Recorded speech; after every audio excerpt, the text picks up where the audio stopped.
Hi, welcome to the class of stochastic processes.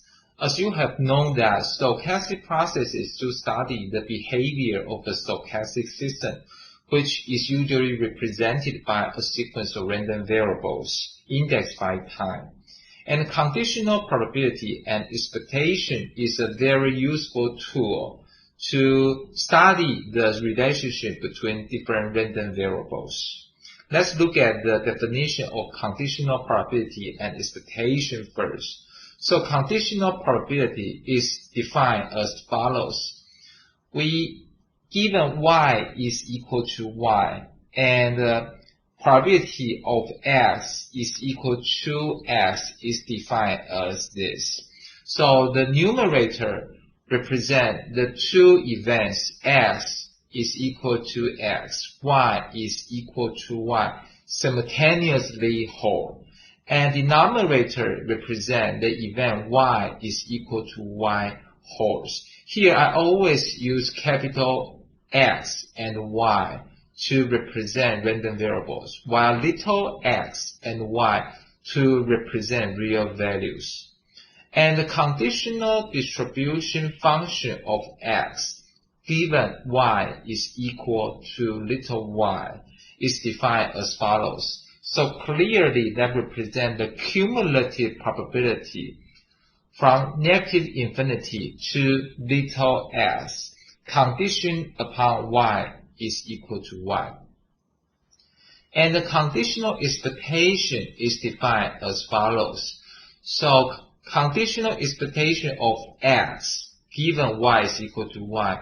If this is a continuous case, this is the definition. We have x and df x given y, and you take integration.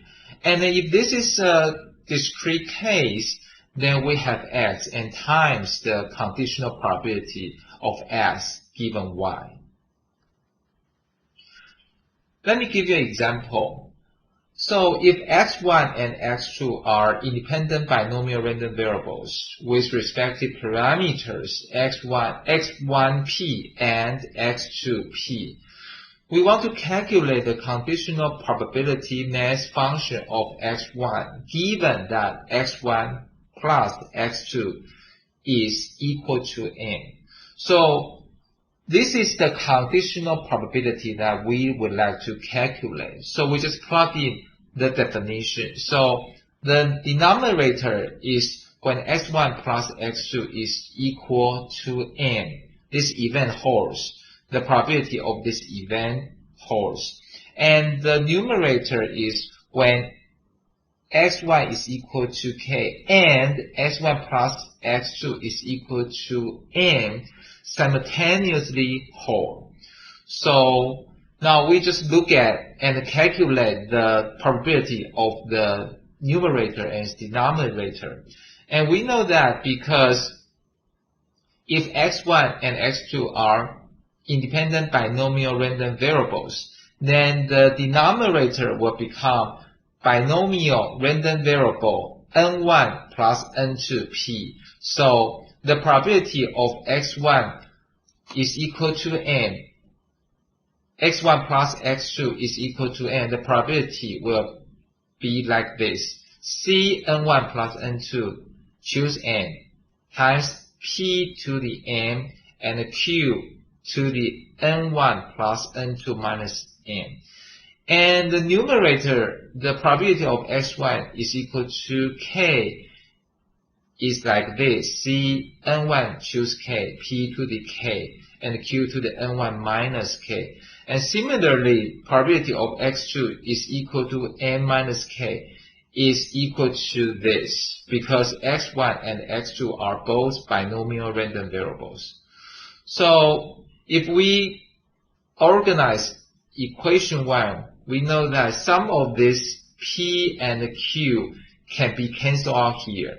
So it turns out that the equation 1 will become this. So our conclusion is x1 conditioned on x1 plus x2 is hypergeometric because this is exactly the PMF of hypergeometric function. Another example. So if x and y are independent Poisson random variables with the respective means lambda 1 and lambda 2, we want to calculate the conditional expected value of x, given that x plus y is equal to n. So similarly, we just plug in the definition of conditional probability. So this is the denominator, which is when x plus y is equal to n wholes.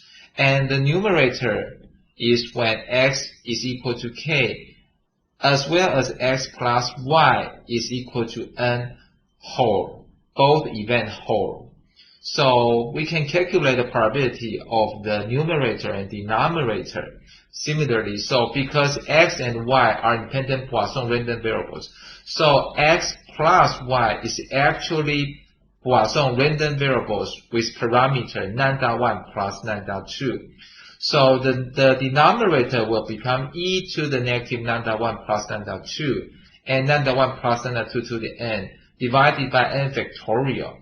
And numerator is when x, the probability of x is equal to k, and the probability of y is equal to n minus k. So this is the probability of them respectively. So we can do some organization work, and turns out that the equation 1 can be written as follows: c n choose k times n lambda 1 divided by lambda 1 plus lambda 2 to the k, and lambda 2 divided by lambda 1 plus lambda 2 to the n minus k. So our conclusion is like S condition on x plus y is actually binomial random variable, and the parameter is n, and the probability is lambda 1 divided by lambda 1 plus lambda 2. So actually, I think we should erase this. And then the expectation of x, condition x plus y is equal to n, is exactly n times the probability of this. So that is n times lambda 1 divided by lambda 1 plus lambda 2. Once again, why I know that S condition on x plus y is binomial random variable is because I can recognize this PMF. This is exactly the PMF of binomial random variable. So I know that S condition on x plus y is a random variable following binomial distribution. How about if the random variables are continuous? So let's look at the conditional Pdf.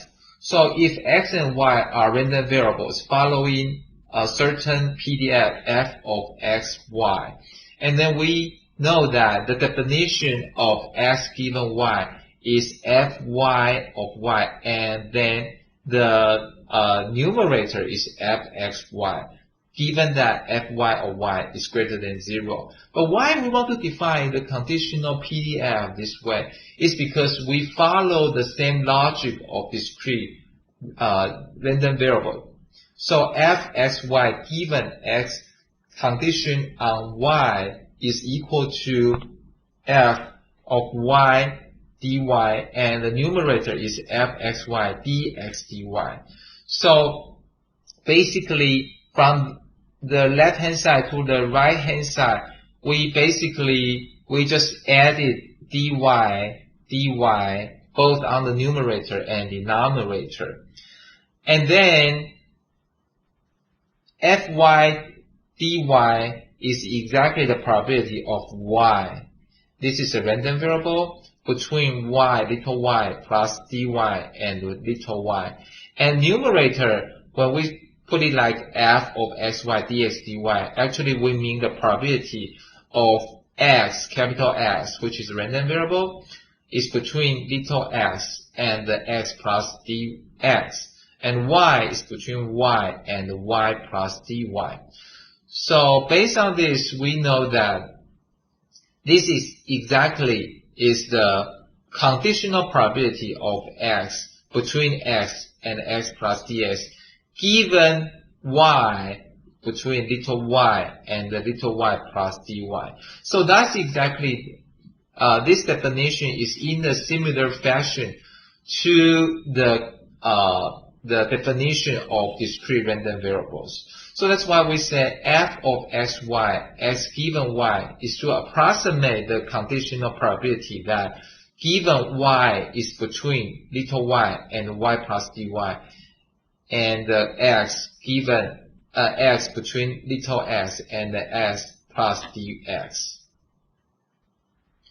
How about the conditional expectation for continuous random variables? So conditional expectation x given y is equal to y. This is exactly x times the conditional Pdf, and you take integration from negative infinity to infinity. But there's one thing I would like everybody to remember. So expectation of x given y is equal to y is actually a function of y. That's really because you have taken integration with respect to x. So there will be no x in this expression. So this is a function of y, not x. Let me give you an example. So if we have two random variables, x and y, and this is the joint PDF fxy. If we want to compute expectation of x given y is equal to y, first we have to compute the conditional Pdf, because we know that the conditional expectation is its calculation is based on x times the conditional probability, conditional Pdf. So we first calculate the conditional Pdf first. So conditional Pdf, this is the numerator is fy and numerator is fxy. So denominator, we just calculate fy. But how can we calculate fy? Because we only know the joint Pdf here, right? So we have to integrate the joint Pdf with respect to x. And because, you know, the range is between, x is between 0 to infinity and y is between 0 to x. If we draw a picture, it will be like this. This is y is equal to x. So x is from 0 to infinity and y is from 0 to x. So basically we are talking about this region. So if we want to calculate fy dy, we want to integrate with respect to x.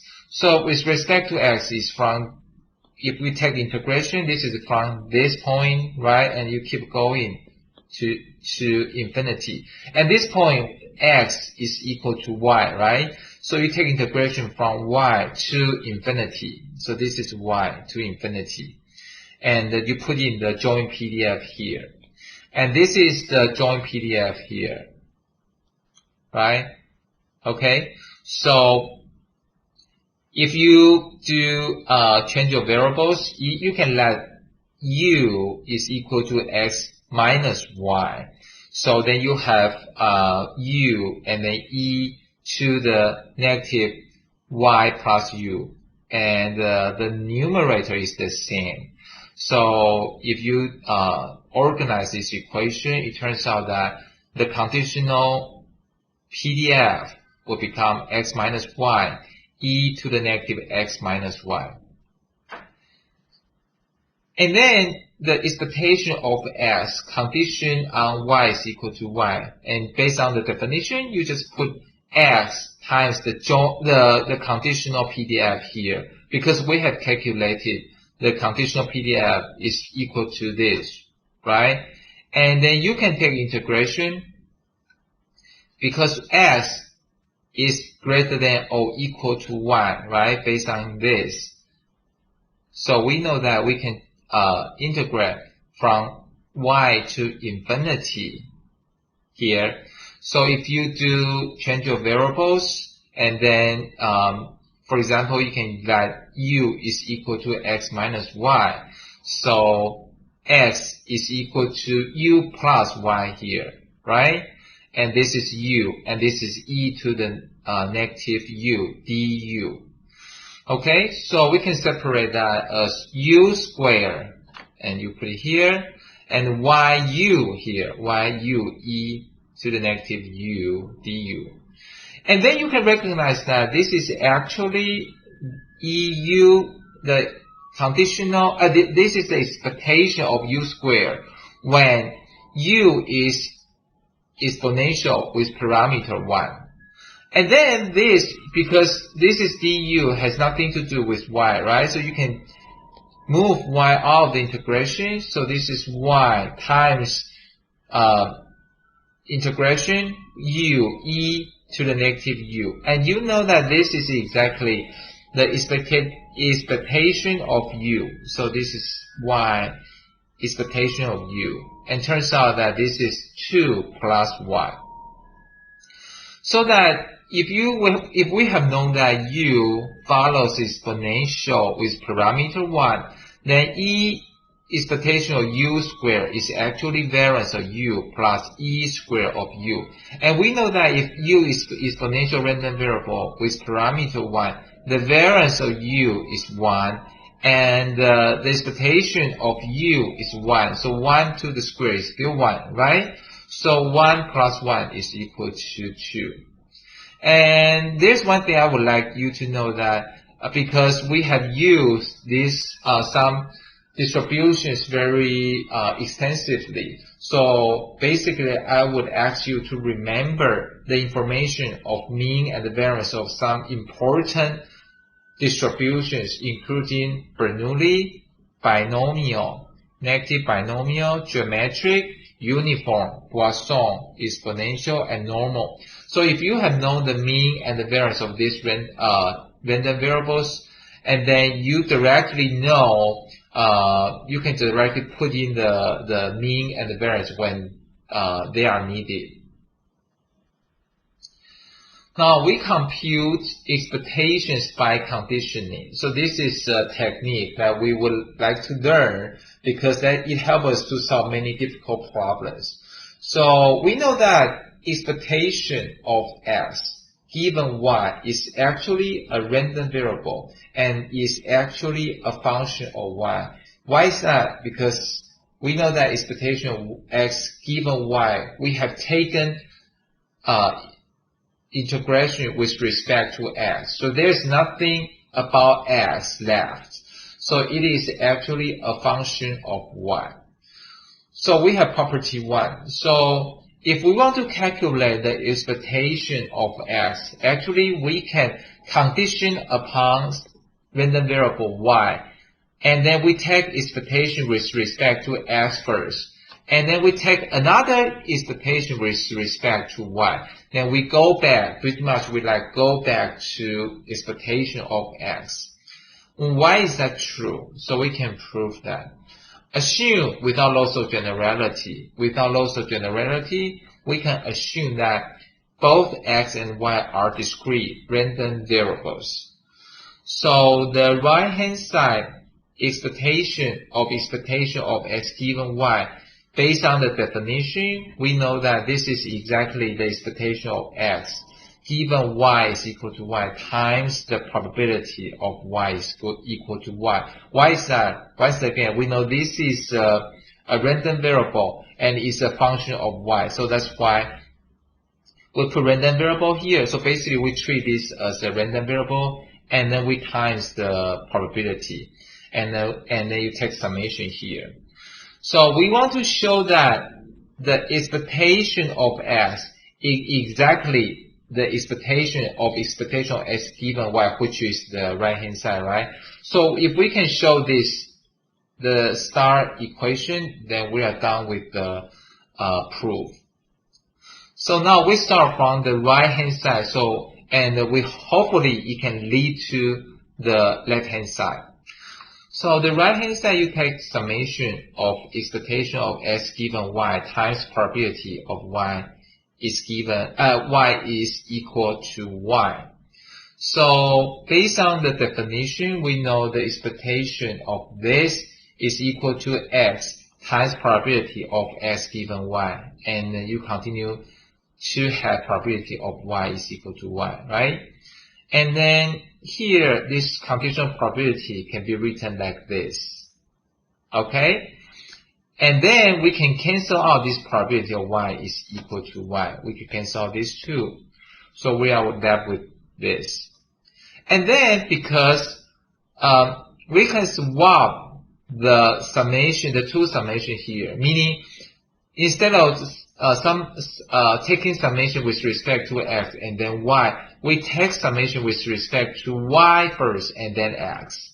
And if we take summation with respect to y, it has nothing to do because this x has nothing to do with y. So we can move the x outside of the summation. So we have x here. And we are left with the probability of x and y here. Now, because we take summation with respect to y, and this is the joint probability, right? So we are left with the probability of x is equal to x. And we put that together with summation. Turns out that this is exactly the expectation of x. So we have proved that actually the right-hand side is equal to the left-hand side. And what is the interpretation of the above property? In fact, if we want to calculate the expectation of x, we can simply take a weighted average of the conditional expectation of x given y, and each of the terms x given y is weighted by the probability of the event on which it is conditioned. So meaning it is weighted by this probability. So we can calculate this first and weight it by the probability, and then we can take summation. So this idea would be like, if this is the whole class, and if I want to know the, so for example, if I just hand back the midterm exam and I want to calculate the average of the whole class, I can actually divide the whole class into 3 groups. So for example, if the whole class is like 70 people, so we can divide the class like 20 and 40 and then 10. Okay, so basically I can calculate the average of the 20 students here and the 40 students here, the average of 40 students here, and the average of 10 students here. So for example, if the average of the 20 student is, so for example, is 70, and this is, so for example, is 55, and this is, for example, is 80. Okay, so how about the average of the whole class? Basically, conditioned upon this group, the expectation of S conditioned upon this group is 70, right? Times the probability. Probability is what? Is 20 plus 40 plus 10, so 70.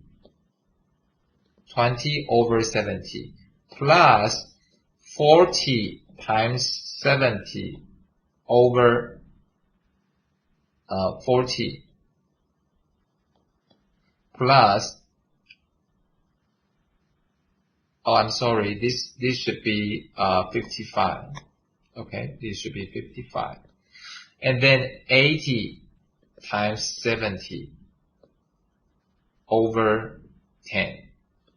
Okay, so that would be the expectation of conditional, that would be the conditional expectation, and that's the probability, which is the weighted, which used as the weight, right? So you can have the 70, 55, and 80 times the weighted probability, the weight. So it's 70 over 20 over 70, and 40 over 70, and 10 over 70.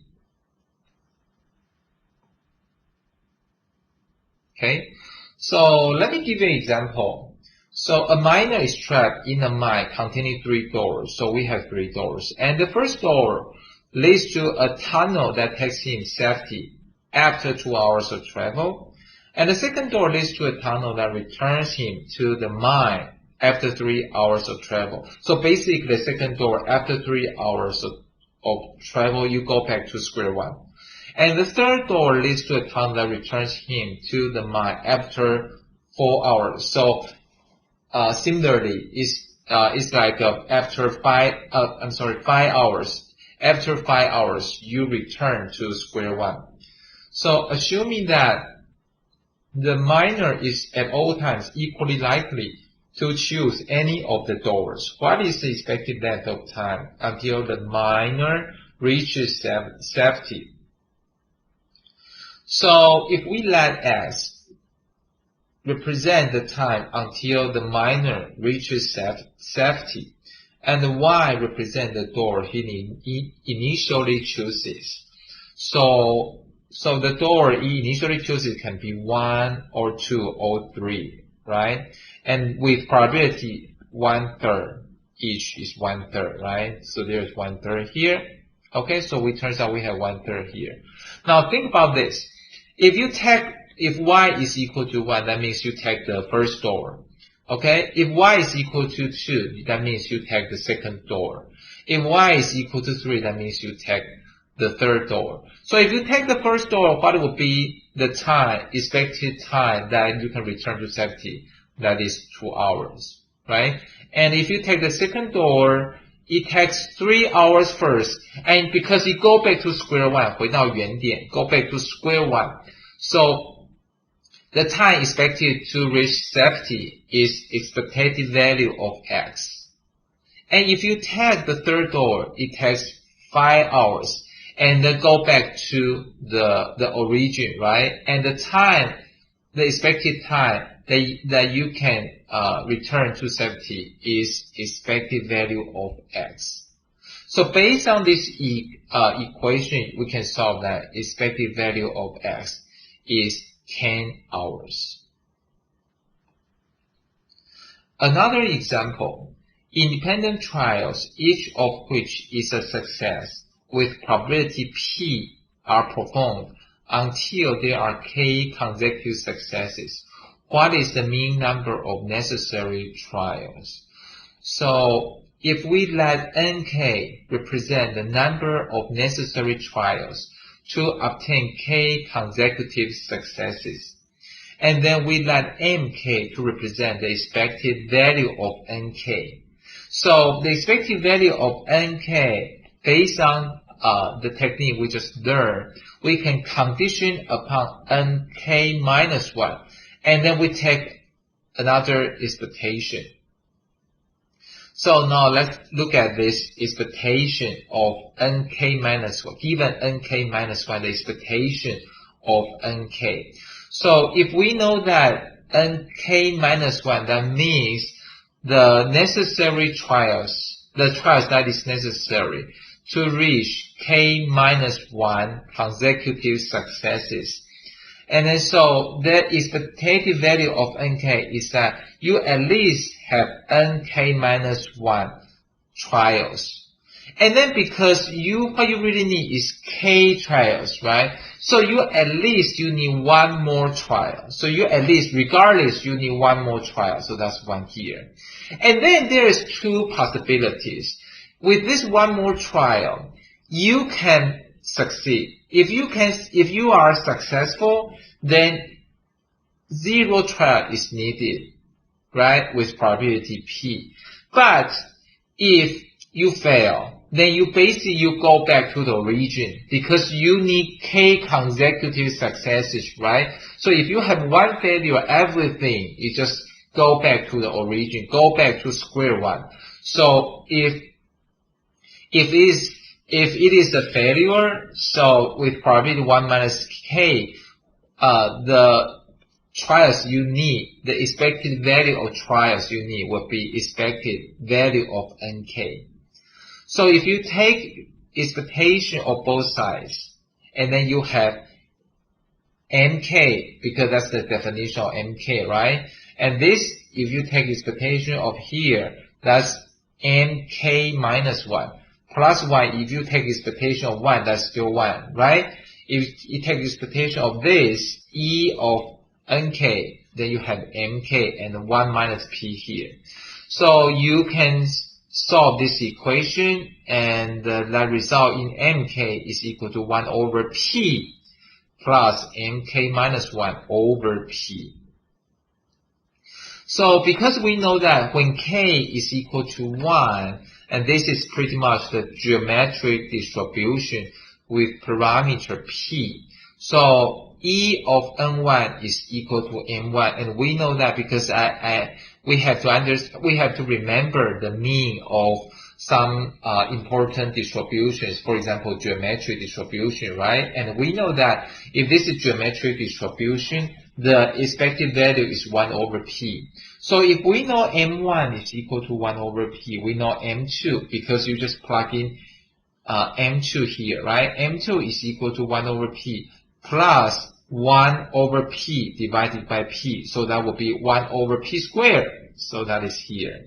And similarly, you can plug in here m3, m2. You plug in m2 here, you get m3. So you have m3. And in general, you have mk. And you solve the problem. Now, we want to learn another technique called computing variances by conditioning. And we have two important equalities here. The first equality is variance s, which is expected value of s squared minus expected value, then you take squared. And then if you, based on this equality, if you take condition on both sides, then pretty much you have what follows. So you have variance s given y is equal to expected value of s squared given y, and then minus expected value of s given y, then you take square. Another very important equality is variance s is equal to variance s given y with, and then expected value, and then variance of expected value of s given y. I'm not going to prove these two important equalities, and they are left as homework problems. Let me give you an example about how to apply these important equalities. So we have independent trials, each resulting in a success with probability p, are performed in sequence. If we let n be the trial number of the first success, and we want to find variance of n. So now we define another random variable called y. So y represents the result of the first trial. So if the first trial is a success, we'll put y as 1. If this is not a success, y is equal to 0. And then, because we have known that variance n is equal to this, so we figure out what expected value of n squared is. And we know that this is exactly equal to expected value of n squared. If we put condition, if we apply conditioning technique, we can condition upon y. And then you take another expectation with respect to y. So and remember y represents the first trial, the result of the first trial. So if y is equal to 1 and you times the probability here, or y is equal to 0, you times probability here. Okay? And if y is equal to 1, that means because we are waiting to have the first success. So if the first trial is a success, then actually n is equal to 1. So n squared, and you take expectation is 1 squared, and take expectation is still 1, right? 1 times this probability, which is p, right? Probability of y is equal to 1 must be p. So, but how about if the first trial is a failure? So like this, y is equal to 0, then you know that we have tried the first trial, so we have 1 here. And then because this is a failure, so that doesn't count. So we need n. We need n to get the first success. So that will become, n squared will become e plus n, and you take square, and you take expectation here, times the probability of y is equal to 0, which is the probability of the first trial is a failure. So that is 1 minus P. So if you organize the equation, and then you remember that because this is a geometric function, geometric distribution, so the expected value of n is 1 over P. So we know that expected value of n squared is 2 minus P divided by P squared. Why is that? Because we can base on this equation here, this equation, we plug in E of n, and then we know E of n squared. And then if we have known E expected value of n squared, we can plug in here, and we get the variance of n. Another example, if we let x1, x2 be IID random variables with distribution F, mean, mu, and the variance sigma squared, assume they are all independent and non-negative integer value random variables n. And we want to calculate the variance of S, which is defined as the summation of xi, I from 1 to n. So here we particularly want to introduce this random variable called compound random variable. Why this is called compound random variable? Because all the xi are random variables, and also n, here n is also a random variable. So if we put them together, S is a compound random variable. So we want to calculate the variance. So first we apply the conditioning technique. So we condition on n, capital N, is equal to little n. And then because S, the definition is summation xi, n is equal to n. So we have condition on this n, right? So we can simply replace n by this little n. And then if we have replaced that, this condition is not important, so we can just ignore that. So we have this variance. And this variance because we have known that x1, x2, this is IID, right? So variance of summation xi is simply the summation of variance xi. And the variance of xi is sigma squared. And because we have n random variables, so this is n sigma squared. And similarly, we know expected value of S given on n is equal to n is n mu. Okay, so variance S given n is n sigma squared, and E of S given n is n mu.